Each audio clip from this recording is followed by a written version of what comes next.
Hey guys, it's Julie, designer with the Quilted Cow, and today's tutorial is on the snack satchel. Before we begin, I'd like to thank my sponsors, Husqvarna Viking sewing machines, Creative Grids rulers, mats and rotary cutters, and Wilmington prints.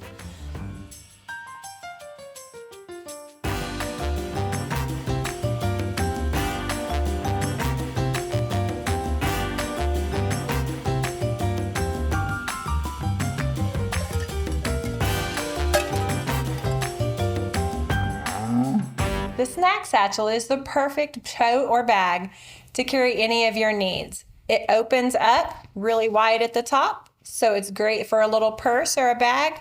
You can use Insulbrite in it to turn it into a lunchbox. It holds so many snacks. You can find this kit on our website at thequiltedcow.com or on our Facebook Lives on Tuesdays and Wednesdays. Let's begin with the first step. So after you cut out all of your fabrics, if you have a directional print like I do, you're going to need to piece your main pieces together. So in order to do that, you want to take the bottom of one fabric and line it up with the bottom of the other. That way your prints will be facing in opposite directions. So when your bag's formed and complete, it will be facing the correct way. So I'm just going to toss some clips in here, and we can step to the machine and sew these together. Once you have your pieces sewn together, we're going to open them up and just press them apart. I always just pick one side or another. You can press them open if you'd like. The next step is to add your batting, whichever one you choose. I chose Insulbrite because I think this makes an adorable lunchbox.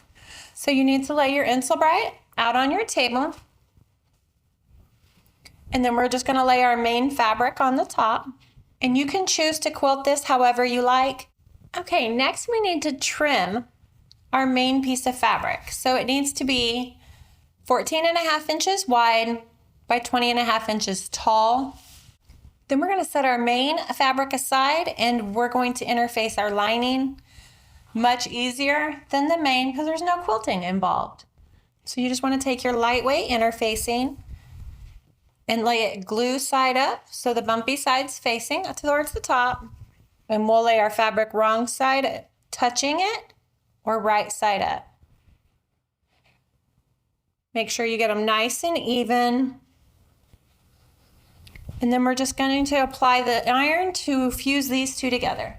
So once you have your interfacings all attached, what we're going to do is fold our fabric in half, right sides together. And we're going to stitch down the side seams so we can create our bag shape. So I'm just going to throw some clips in. And on both sides of this, make sure it's nice and even. I'm going to repeat these steps for the lining. Once again, matching up your short side. And we're going to stitch the edges closed. Once you have your sides sewn, we're going to go ahead and box our corners. So to box the corner, you just want to line up the seam that you made on the side with the seam on the edge. And then we're going to measure and mark 3 inches from the top point. And just to hold this in this right place, I'm going to put some clips on the corners. And I'm going to repeat this for all 4 corners. Okay, once you have all of your lines drawn to box your corners, you're just going to step to your machine and sew right on the line you just drew. And repeat that for all 4 corners. Once you have all your corners sewn, we're just going to take the clips out and trim 1/4 of an inch away from the line that we just drew and sewed on. Once we have those trimmed, we're just going to set our main and our linings aside and work on our handles next. The first step for our handles is to apply the interfacing to the wrong side. So once again, glue side up, and I'm just going to lay my fabric right on top of it. Use your iron to fuse the glue, and I'm just going to work my way all the way down my handle set. Once you have your interfacing done, we're just going to fold our fabric in half and press to find that center. Next, we're going to open this back up, and we're going to fold our raw edges right to the center and match them up on that center crease, and then we're going to press it. Or you can do like I do and just refold it and press them at the same time. Next, we're going to step to our machine and we're going to do a top stitch down both long edges. Once you have your top stitching done on your handles, you're just going to fold it in half and then cut right in the middle. Now you should have two handle sections that are identical. We're going to set these aside and work on the top section of our, the top band section of our bag is the next step. So you'll have 4 pieces of fabric and 2 pieces of interfacing. And so interfacing is going to go on the outside of your mains. And then the lining pieces does not need any interfacing. So just make sure you press all of your interfacing to apply it. So you want to take your fabric that you just interfaced and fold it in half, matching up the raw edges on the short sides. And we're just going to give a little press right against the top edge so we can find our handle placement. You're going to repeat that for both pieces. Now you should have a little crease right in the center. What we're going to do is take a ruler and measure 2 inches over to find out where to place our handles. And I'm just going to put a little mark right along the top edge. Next, we want to take one handle and place it on either side. I always choose to go on the outside of my mark. And we're going to pin or clip those in place, and then we're just going to do a little base stitch to hold them there. Once we have our handles base stitched, we're going to add the lining piece right side together right on top of that. You want to line up the ends and the top edges very well because the handles tend to make it a little poofy. So I always put clips right there to hold them, and repeat that for both sections of the top of your band. Once you have those all pinned in place, we're just going to step to our machine and sew those. So once you have those sewn, you want to step to your pressing mat and press the fabrics away from each other. It's easiest to press your lining up and then repeat that for your other band section. Once you're finished pressing, we are going to stack these fabrics on top of each other. Make sure you match up your lining and your interface sections on the same sides. Make sure your seam's even in the center and put some pins or clips to hold them in place. And then we're going to step to our machine and sew the short sides together. Next, we're going to take our lining and our main and put them right sides together. So I'm just going to fold down my interfaced section and wiggle it until my seams are right at the top, and work your way all the way around the loop that is now the band section of your bag. Once you get that all evened out, we need to press it. So once you have it pressed in place, we're going to step to our machine and sew a top stitch around the top and the bottom of our band section to hold it in place. So our next step is to work on the drawstring insert. What we want to do is measure 2 inches and make a mark. We want to do that on the back side of our fabric so we know when to stop stitching. This is going to be used for the actual drawstring to form the casing. So just measure 2 inches and mark on both sides for both pieces of fabric. Once you have your marks, we are just going to place them right sides together and get them all nice and even. And then we're going to step to our machine and we're going to start and stop our stitching right on those marks. Once you have your sides sewn, we are going to press our seams open. So you want to make sure that you get the top edge especially pressed open. Repeat that for both of your seams. After you have the top part pressed open, we are just going to step to our sewing machine and add a little top stitching in a V shape right here at the top edge, just to keep these held apart. Okay, once you have your casing opening top stitched, what we're going to do is fold our fabric down 1/4 of an inch, and then we will fold it down another 3/4 of an inch to form our casing. So I'm just going to fold the top edge and press all the way across 1/4 of an inch. I'm going to do the same thing on the other side, matching up the fold we just did. And then we're going to fold this down 3/4 of an inch.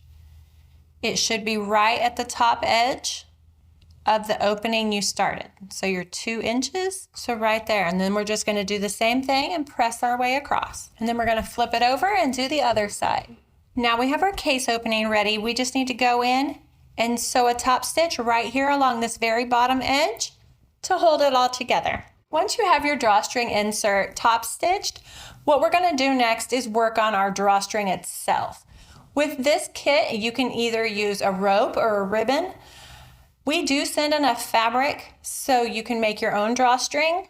What I'm going to do is create that now with the extra fabric from our handle. I'm going to create that drawstring. So the steps to making this is the same as it is for your handle fabrics.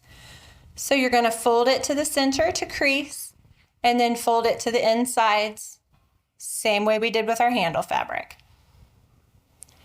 So fold it in half and get that first center crease done. Then you're going to do the same thing we did with the handle, and you're just going to fold your raw edges into the center. So open this back up and fold your raw edge right to that center crease we just made.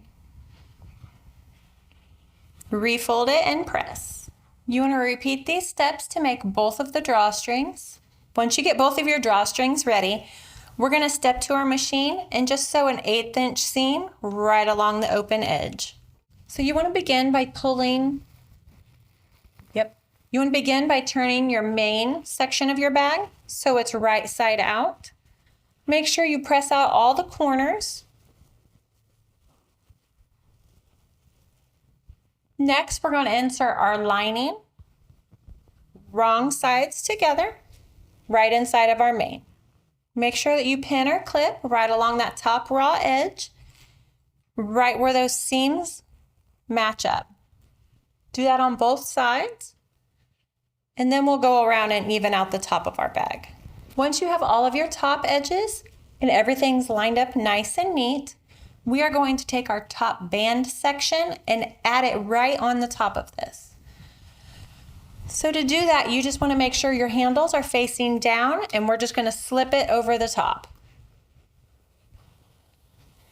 Once again, lining up those edges first.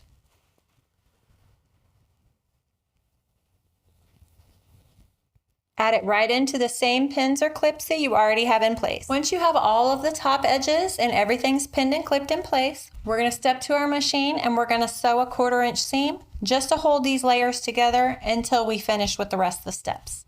Once you have these pieces all sewn together, the next step is we're going to add our drawstring insert right on top of it. So what we're going to do is just put your folded edge or your casing facing down, and we're going to slide it right on top of our bag. You want to make sure that you have those side edges all evened out and put a pin or clip to hold them in place, just like we did with the other steps. And then we're just going to work our way around, adding clips and pins all the way to make sure it's nice and even right with that top edge. We're going to step to our machine and sew another 1/4 inch seam. This time be a little more generous. Make sure it's a little slight bit extra than what you just did before. Once you have all of your layers attached, what we're going to do is pull our drawstring section up, and we're just going to press it down inside. Take your top band section and pull it right sides up, just like it would be when it's finished. Next, you want to take right inside and wiggle your top band section so it's facing down. The next seam that we put in is going to cover these raw edges and keep them nice and locked inside. So you can feel how far you need to stitch, and right there, we're just going to take it back to our machine and add a seam just enough to encase those raw edges. Once you have all of your raw edges tucked in and hidden, what we're going to do next is to thread our drawstring or insert it. You want to start on one side and go all the way through the bag and come out the same side. So once you have the drawstring on the other side all the way through, you want to make sure your ends are nice and even and tie a knot on that side as well. Now you have your drawstrings all inserted, and then to just tighten it, you just pull. To loosen it, you just pull it back apart, starting in the center and it'll work its way back open. Like I said, this bag is perfect for absolutely anything. My favorite way to use it is as a lunchbox. It holds so much food. You can find this kit on our website at thequiltedcow.com or on our Facebook Lives on Tuesdays and Wednesdays. Please like and subscribe for more tutorials, and thanks for watching. Okay, you wicked cool quilters, good job. You made it to the end. We would like to thank our sponsors, Husqvarna Viking Sewing Machines, Creative Grids, rulers, rotary cutters, and mats, and Wilmington Prints for the beautiful fabrics. Thanks for watching.